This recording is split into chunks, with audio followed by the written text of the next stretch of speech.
You already know about the CIA. You have heard of the NSA. And after the last two files, you know about the NRO and what is hidden inside the CIA's 5 directorates. But there is another layer underneath all of that. A layer of agencies that do not appear in congressional testimonies, that are not mentioned in news coverage, that have no public profile, no Wikipedia summaries worth reading, and in some cases, no official acknowledgement that their most sensitive programs exist at all. These are not the famous agencies. These are the ones operating in the space below the famous agencies, specialized, compartmentalized, and in several cases, more operationally active than anything the public has heard of. Today, we are opening those files. The intelligence community is structured in layers. The top layer is what most people see: the CIA, the NSA, the FBI. These agencies have press offices. They have congressional liaisons. They occasionally appear in declassified reports and news investigations. They have a public-facing identity, even if the full picture of what they do remains hidden. Below that top layer sits a second tier of agencies, less known but still acknowledged. The DIA, the NRO, the ODNI, agencies that appear in budget documents and congressional oversight hearings, even if most Americans have never heard their names. And then there is a third layer. Agencies and units so compartmentalized that even people with significant government clearances may not know they exist. Programs that are not discussed in any public forum.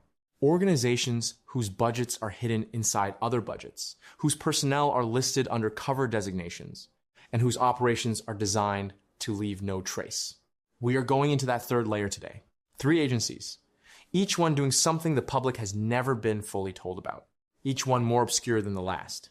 And one of them, the one in the middle of this file, is so classified that the United States government spent years refusing to confirm it existed, even as it was actively conducting operations on multiple continents. That agency has a name. Almost nobody outside of intelligence and special operations knows it. By the end of this video, you will. The first agency on this list has a name that almost sounds made up. The National Geospatial-Intelligence Agency, the NGA, is one of the largest intelligence agencies in the United States by workforce and one of the least known by the general public. It employs roughly 14,000 people. Its headquarters is a massive facility in Springfield, Virginia. And its mission is unlike any other agency in the intelligence community. The NGA does not recruit spies. It does not intercept communications. What it does is analyze location. Every piece of geospatial data the US government produces, satellite imagery from the NRO, terrain mapping, nautical charts, aeronautical data, location intelligence, flows through the NGA for analysis and dissemination. When a military commander needs to know the exact layout of a target compound, that information comes from the NGA.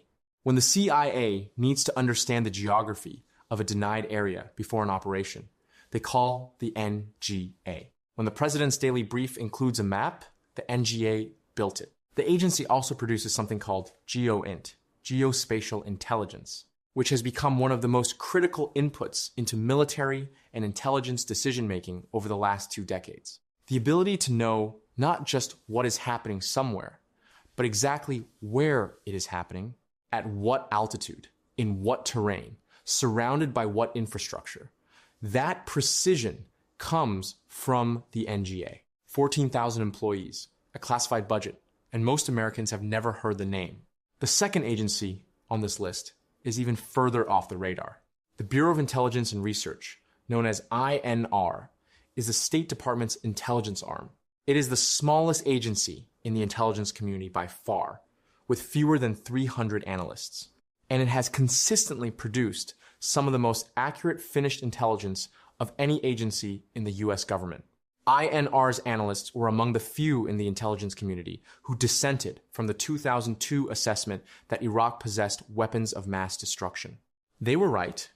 The larger agencies were wrong. Small, precise, and connected directly to the diplomats making foreign policy decisions in real time, INR operates without the overhead or bureaucracy of the larger agencies.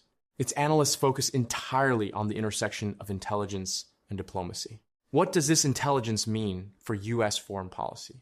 What are the diplomatic implications of this threat assessment? The smallest agency on the list, frequently the most accurate. Most people think of the Drug Enforcement Administration as a law enforcement agency. Agents, raids, courtrooms, cartel takedowns. What most people do not know is that the DEA runs one of the most extensive foreign intelligence operations of any U.S. agency, rivaling in some operational areas what the CIA produces. The DEA's Special Operations Division coordinates intelligence across more than 30 countries. Its analysts track cartel financial networks, supply chain logistics, corruption inside foreign governments, and the movement of narcotics from source countries through transit routes into the United States. In some regions, particularly in Latin America and West Africa, the DEA has deeper on-the-ground intelligence than the CIA because it has been operating continuously in those environments for decades. The DEA also runs a program called DICE, the Hemisphere Project, through which it has accessed trillions of phone records from major telecommunications companies tracking calls related to drug trafficking. The program was so expansive that its existence was not publicly disclosed for years. More than a drug enforcement agency, the DEA functions as a full intelligence organization in environments where drugs, money, and geopolitical instability intersect, which, in much of the world, is most environments. The next agency works in an entirely different domain, but it may be the one with the most global reach of anything on this list. The Financial Crimes Enforcement Network, FinCEN, sits inside the U.S. Treasury Department, and it has access to something no other intelligence agency can match: the global financial system. FinCEN collects, analyzes, and shares financial intelligence.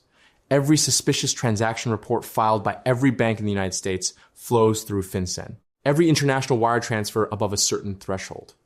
Every cash transaction above $10,000.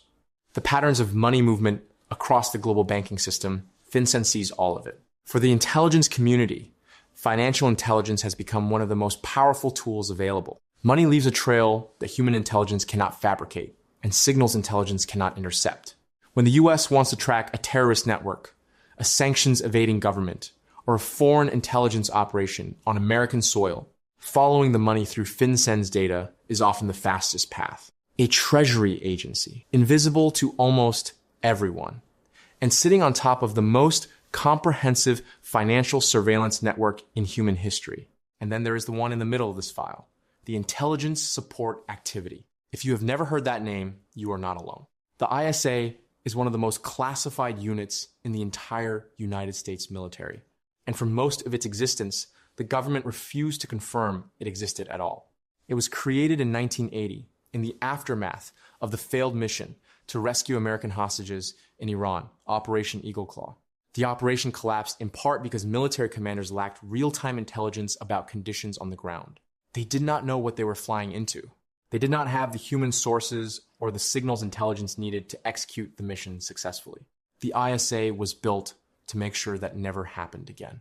Its mission is to conduct clandestine intelligence collection in support of special operations forces, specifically the units that execute the most sensitive missions the U.S. military undertakes. Delta Force, SEAL Team 6, the units that operate in environments where conventional intelligence cannot penetrate. ISA operators collect signals, intelligence in denied areas, places where no conventional U.S. presence exists. They recruit and manage human sources inside hostile environments. They conduct technical surveillance operations that other units cannot execute. And they do all of it in advance of operations, so that when special operations forces go in, they are not going in blind. The unit has operated under a series of cover names over the decades, names designed to obscure its existence, even inside the military. The Activity, Centrospike, Gray Fox, Task Force Orange. Each new name came after the previous one became too widely known. Its personnel are drawn from across the special operations and intelligence communities. Its budget is deeply classified. Its command structure is hidden inside the organizational chart of the Joint Special Operations Command in ways specifically designed to prevent outside visibility. The ISA tracked Pablo Escobar in Colombia before his death in 1993. It conducted operations in Bosnia, Somalia, Afghanistan, Iraq, and locations that have never been publicly identified.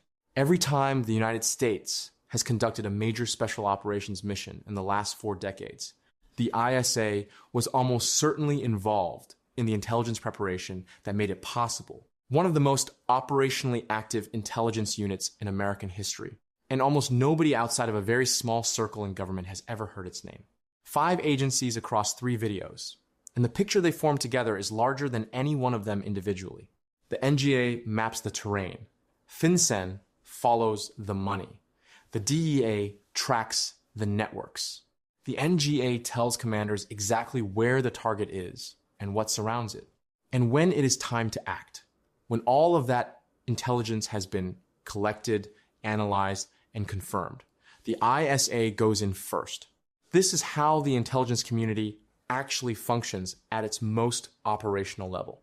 Not as separate agencies working in isolation, but as interconnected systems feeding each other. The satellite imagery from the NRO goes to the NGA for geospatial analysis. That analysis feeds the ISA's pre-mission intelligence.